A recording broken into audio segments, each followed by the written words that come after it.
Hello everyone, welcome to our channel current and affairs. तो आज हम 3 सितंबर के करंट अफेयर डिस्कस करेंगे और उससे पहले कल के करंट अफेयर का क्विक रिवीजन करेंगे। तो कल का पहला क्वेश्चन था, भारतीय नौसेना के किस जहाज ने भूमध्य सागर में स्पेनिश नौसेना के साथ एक एमपीएक्स किया है, यानी कि मैरीटाइम पार्टनरशिप एक्सरसाइज, समुद्री साझेदारी अभ्यास किया है। तो भारतीय नौसेना की तरफ से हिस्सा लिया है आईएनएस तबर ने और स्पेनिश नौसेना की तरफ से हिस्सा लिया है अटालिया जहाज ने। भारत में पर्यटन उद्योग के लिए युवाओं को कौशल विकास प्रदान करने के लिए स्किल इंडिया ने किस कंपनी के साथ साझेदारी की? तो ये की है अमेरिकन कंपनी वीजा के साथ। और आपको बता दूं, भारतीय सरकार ने स्किल इंडिया कैंपेन लॉन्च किया था 15 जुलाई 2015 को। सार्वजनिक क्षेत्र में ऑडिटिंग को बढ़ावा देने के लिए भारत ने किस देश के साथ साझेदारी की? तो ये की है सऊदी अरब के साथ। और आपको बता दूं, अभी थोड़े दिन पहले international centre for audit of local governance बनाया गया है। इसका उद्घाटन कहां पर किया गया? राजकोट में। राजकोट में, ये भी याद रखना। मूडीज ने फिस्कल ईयर 2024 के लिए भारत की जीडीपी विकास दर का अनुमान बढ़ाकर कितना कर दिया? पहले ये अनुमान था 6.8%, इसको 0.4% से बढ़ाकर कर दिया है 7.2%। भारत में कुश्ती को बढ़ावा देने के लिए यूनाइटेड वर्ल्ड रेसलिंग ने भारत के किस संस्थान के साथ समझौते ज्ञापन पर हस्ताक्षर किए? तो ये की है इंस्पायर इंस्टीट्यूट ऑफ इंडिया के साथ। कब बना था ये? 2018 में बना था। कहाँ पर ये है विद्यानगर कर्नाटका में। और जो हमारा WFI है, रेसलिंग फेडरेशन ऑफ इंडिया, कब बना था? 1967 में। अभी प्रेसिडेंट हैं संजय सिंह। 31 अगस्त को किस देश ने अपना स्वतंत्रता दिवस मनाया? तो ये मनाया है मलेशिया ने। मलेशिया 31 अगस्त 1957 को आजाद हुआ था ब्रिटिश एम्पायर से। मलेशिया की कैपिटल क्या है? कुआलालंपुर। और यहाँ पर प्रेसिडेंट कौन है? अनवर इब्राहिम। वरिष्ठ आईएएस अधिकारी अमृतलाल मीना किस राज्य के मुख्य सचिव नियुक्त हुए? तो ये हुए हैं बिहार के। एनटीपीसी ने कहा 160 मेगावाट की सौर क्षमता चालू की? तो ये की राजस्थान के जैसलमेर में। केंद्र सरकार ने कार्यस्थलों पर यौन उत्पीड़न को रोकने के लिए कौन सा पोर्टल लॉन्च किया? तो पोर्टल का नाम है सी बॉक्स। और हमारी महिला और बाल विकास मंत्री हैं अन्नपूर्णा देवी। तो बढ़ते हैं आज की वीडियो की तरफ। आज का पहला क्वेश्चन है, हाल ही में विस्तारा का किस कंपनी में विलय हो गया? अभी हुआ नहीं है, आने वाले नवंबर में इसका विलय हो जाएगा एयर इंडिया में। एयर इंडिया को 2022 में दोबारा से खरीद लिया है टाटा सन्स ने। और बात करें अगर विस्तारा कंपनी की, तो ये कंपनी बनी थी 2015 में और ये ज्वाइंट वेंचर था टाटा कंपनी और सिंगापुर इंटरनेशनल एयरलाइंस का। इसमें 51% शेयर थे टाटा कंपनी के, 49% शेयर थे सिंगापुर इंटरनेशनल एयरलाइंस के।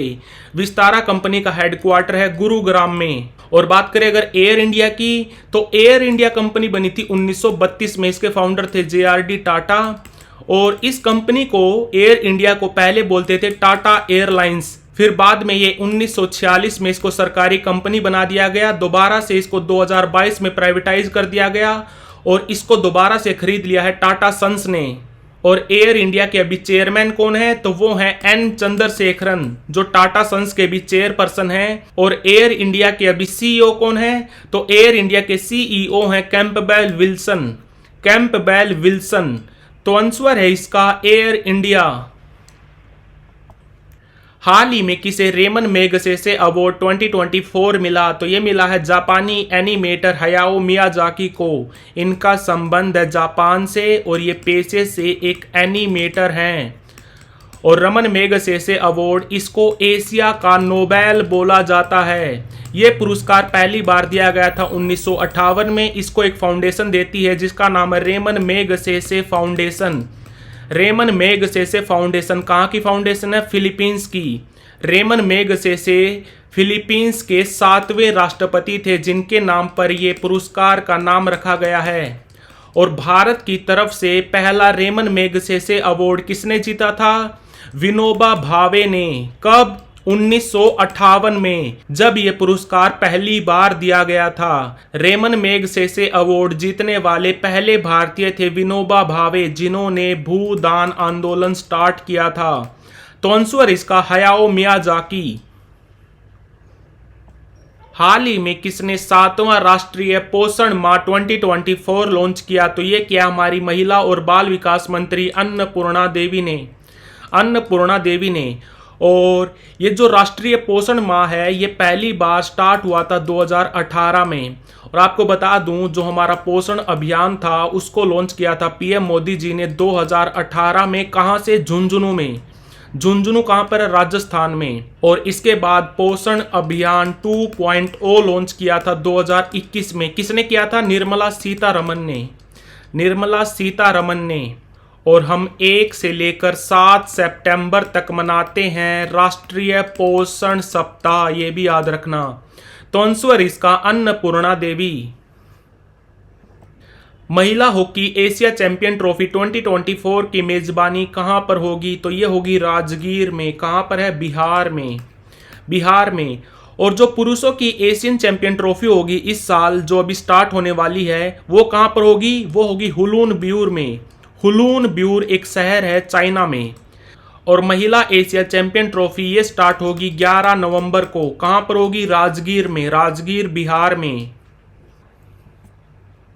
14वें हॉकी इंडिया कांग्रेस का आयोजन कहां पर हुआ? तो ये हुआ है लखनऊ में। आपको बता दूं हॉकी इंडिया इसका एफिलिएशन हुआ था 2011 में। और हॉकी इंडिया ये बनी थी 2009 में। एफिलिएशन मिला था 2011 में। और हॉकी इंडिया के प्रेसिडेंट कौन है? तो वो है दिलीप तिर्के। जो हमारी मेंस टीम है उसके हेड कोच कौन है? Craig Fulton. इनका संबंध है साउथ अफ्रीका से। जो हमारी वीमेन टीम है उसके हेड कोच हैं हरिंदर सिंह। और जो हमारा एशिया हॉकी फेडरेशन है उसका हेडक्वार्टर कहां पर है? कुआलालंपुर में। कुआलालंपुर मलेशिया की कैपिटल है। और बात करें अगर इंटरनेशनल हॉकी फेडरेशन की FIH ये कब बना था? 1924 में। हेडक्वार्टर लोजेन में। अभी प्रेसिडेंट कौन है? तैयब इकराम। तो आंसर इसका लखनऊ। हाल ही में किस राज्य ने AI प्रयोगशाला यानी कि आर्टिफिशियल इंटेलिजेंस लैब्स के लिए गूगल कंपनी के साथ समझौता किया? तो ये क्या है? तमिलनाडु ने। तमिलनाडु के अभी CM कौन है? MK Stalin. इनकी पार्टी है द्राविड़ मुनेत्र कज़गम। ये पार्टी कब बनी थी? 1949 में। राज्यपाल हैं RN रवि। बात करें अगर गूगल कंपनी की तो गूगल कंपनी बनी थी 4 सितंबर 1998 को। हेडक्वार्टर है कैलिफोर्निया में। इसके फाउंडर थे 2 बंदे, लैरी पेज और सर्जी ब्रिन और लैरी पेज। और अभी CEO कौन है? तो वो है भारतीय मूल के सुंदर पिचाई। और गूगल की पेरेंट कंपनी है अल्फाबेट। तो आंसर इसका तमिलनाडु। हाल ही में विश्व कौशल प्रतियोगिता का आयोजन कहां पर होगा? वर्ल्ड स्किल कंपटीशन का आयोजन कहां पर होगा? इस कंपटीशन का नाम है वर्ल्ड स्किल्स। तो ये होगी इस साल लियों शहर में। लियों शहर है फ्रांस में।